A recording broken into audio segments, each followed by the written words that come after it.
In this video, I'm going to explain how to put $1 million in your pocket in 12 months. And I can't not smile when saying that because it sounds ridiculous. But I will look you dead in the eyes and tell you that is extremely attainable. And I'm going to break it down as simple as I can. So let me move my face real quick. My name is Spencer. If you don't know me, I run a software company called Loop that sells CRM integration. I also, in December, bought a software company called Median. So this is going to be extremely relevant for this conversation. And on top of that, I own a handful of rental properties that do pretty good. So I'm very familiar with commercial banking, commercial loan terms, buying businesses. I say very familiar. I've bought one business, so now I'm an expert. But I want to explain why this is extremely possible, and so I'm coming right back in here to my handy dandy spreadsheet.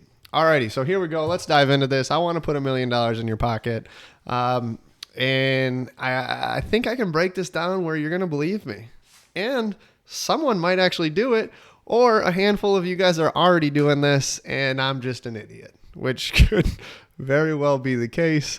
So let's jump in. All right. So in my opinion, so take that with a grain of salt. I'll try and back it up with some facts here. It is easy, loosely easy to make $1 million in 12 months. So here we go. $1 million. Down here, I have built a spreadsheet with multiples, right? So on what a business would sell for. So I put a 4x multiple to get to $1 million. So if we look at a 4x multiple, that means you have to be doing $250,000 in annual reoccurring revenue to make $1 million.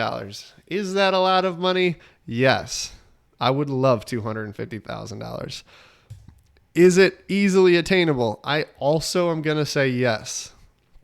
And the reason I'm going to say that is because in the video before this one, which has much more detail and is probably twice as long, I break down how to take a business to $1 million in 12 months. This is going to be a video on how to sell a business for $1 million in 12 months. I know little variation there, but here we go. So at $250,000, you have to bill $20,000 a month. And if you really break that down, that is, you have to add $1,700 a month in revenue. What is $1,700 a month? At a seat price of $25. If you're selling under $25, you're messing up because Vonage and Ring aren't, and I wasn't when I was there. Please don't sell under $25. You're undercutting your service, which actually makes me mad because you provide a better service than Vonage. They're selling software. You're selling customer support, most likely. So you're working harder than them for less money. Don't do it. All right. So I got off my high horse on that one. $25 a seat. That's 70 seats a month. The average business size in the U.S. is 10. I also think that's slightly high, but that basically means you need to sign up 7 businesses a month. Sounds easy, right? Kind of, not really. I don't know what the barometer is for this in terms of who I'm talking to. I have at Loop Spectrum VoIP as a customer, and then I have someone that has, a couple hundred seats as customers. So there's a big window there. Coming into this, $1,700 a month. The first month is $1,700. $1,700 times 12 is $20,000 a year. $20,000 a year at a 4x multiple means that if you sign up $1,700, I can confidently look you in the eyes and tell you that your business is probably worth $83,000 or more. And I'll back into that number in a little bit, but let's keep playing this game. So $1,700, that $1,700 that you made in the first month is not going to go away. It's going to be there for the full 12 months, right? So you add another $1,700. Boom. Now you're at $3,400 a month. Then another 17 and another 17. By the end of the first 12 months, you're making $20,000 a month. $20,000 a month times 12 means that if you do nothing, and there's a theory here, and nobody churns out, that means that you're going to make $250,000 a year. And if I would advise that you sign 3-year contracts. Definitely sign 1-year contracts, but if you sign 3-year contracts, that 250 is really worth like $750,000 because they're under contract. But let's pretend that we're doing month to month here for shits and giggles. So basically $20,000 a month, $250,000 a year. $250,000 a year at a multiple of 4 is $1 million. $1 million. That means you could sell your business doing $250,000 a year for $1 million. And I personally think that's selling yourself short. And you might be thinking, Spencer, why do you think you're selling yourself short? Well, the last business I bought, that is a software company, I bought it at a 4x multiple. And that 4x multiple was a home run steal of a deal, in my opinion, because day one when I closed, it cash flowed. So coming down this list, let's play the what if game, right? So at $1 million, that means the loan is $1 million.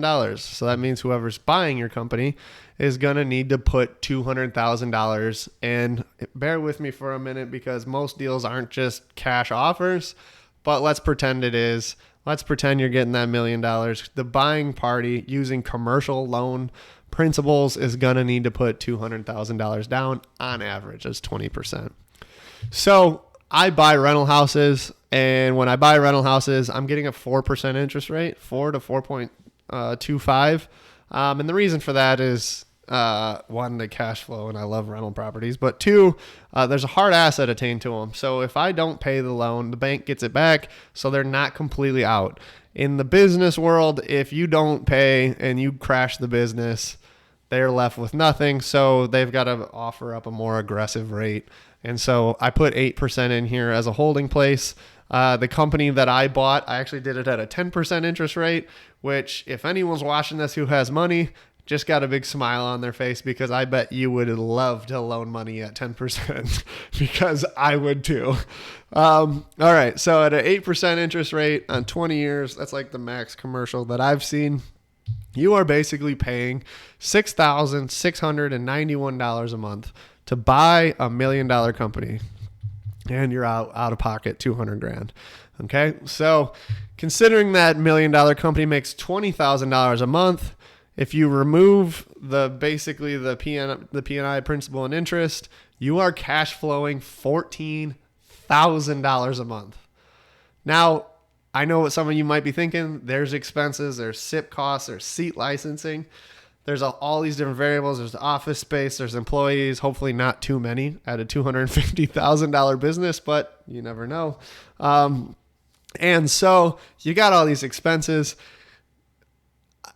You're still cash flowing that business at $1 million, even with are you spending $14,000? Even then you're breaking even if you spent $14,000 a month on expenses and you're still killing it. So, interesting thing to take away from that is you're out now $200,000 if I'm buying your company. $200,000 is out of my pocket. My first thing that I want to know is how fast am I going to get my $200,000 back? Because after I get my $200,000 back, all I'm left with is the loan, but I'm playing with free money that pays for itself because, I just acquired your business. So that's called cash on cash return. At $200,000 and a cash flow of $14,000, we can literally come over here and say, give me this $200,000. We're going to divide it by $14,000 a month. It's going to take me, let's round up 15 months to get my cash back. That is literally 1 year. 1 year, just over 1 year payback to buy $1 million business. I would buy your business at this rate. I don't want to be in the VoIP space right now. I love my rental properties. I love my software companies, but I could make a pretty compelling offer at this deal.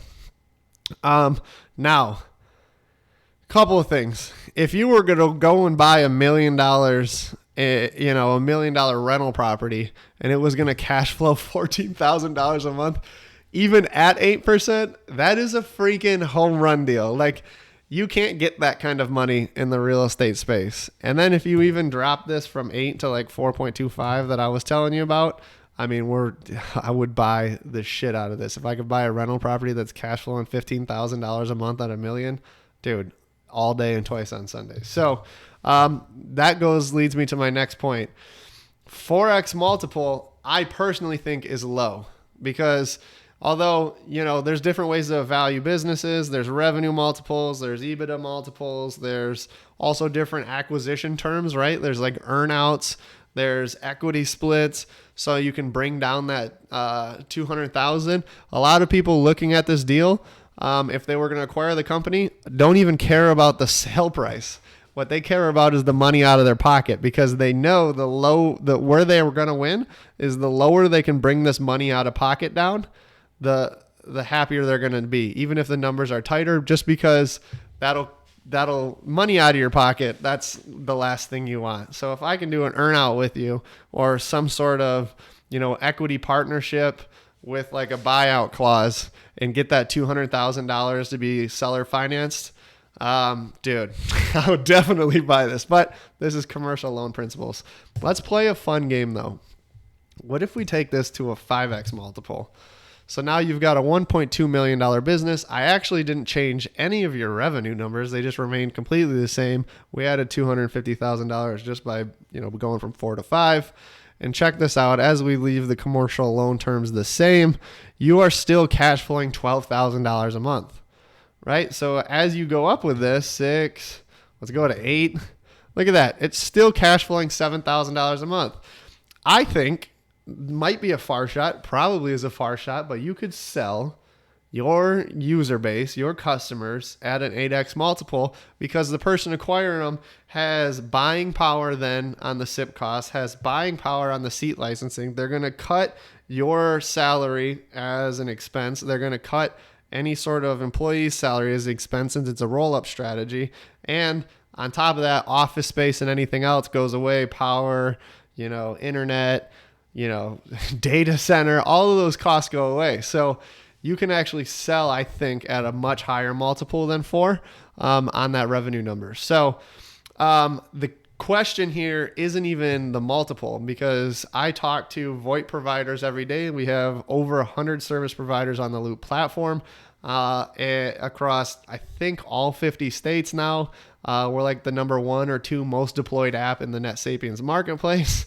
And I can tell you every single VoIP provider that I talk to is interested in acquiring customers this way through a roll-up strategy, whether that's keeping the brand the same and operating separately or just acquiring the customers and cutting the expenses and running with it.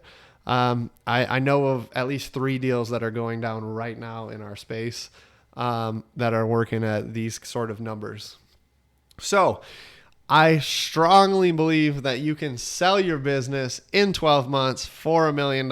If you did this every year for 10 years, you'd have $10 million. And assuming that your life expenses were paid for and you did a really average job investing in like some S&P or some index funds, in the next 10 years, you got $20 million.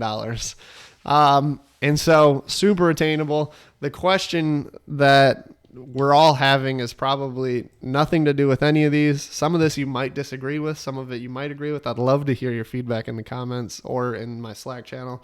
But the question then becomes, how do we close $1,700 a month in new business? And I covered that in my last video, but I have a feeling I'll be covering it in more detail in the upcoming videos. If you like this one, please shoot me a message.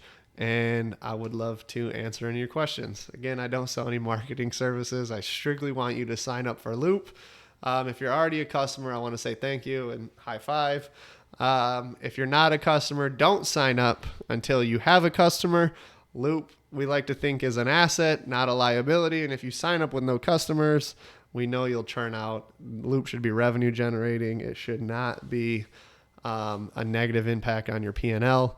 And so once you have a customer who's looking for CRM integration, we'd love to have you. So if you have any questions, again, shoot me an email, spencer@loopdb.com, and I would love to hear your feedback. Thanks.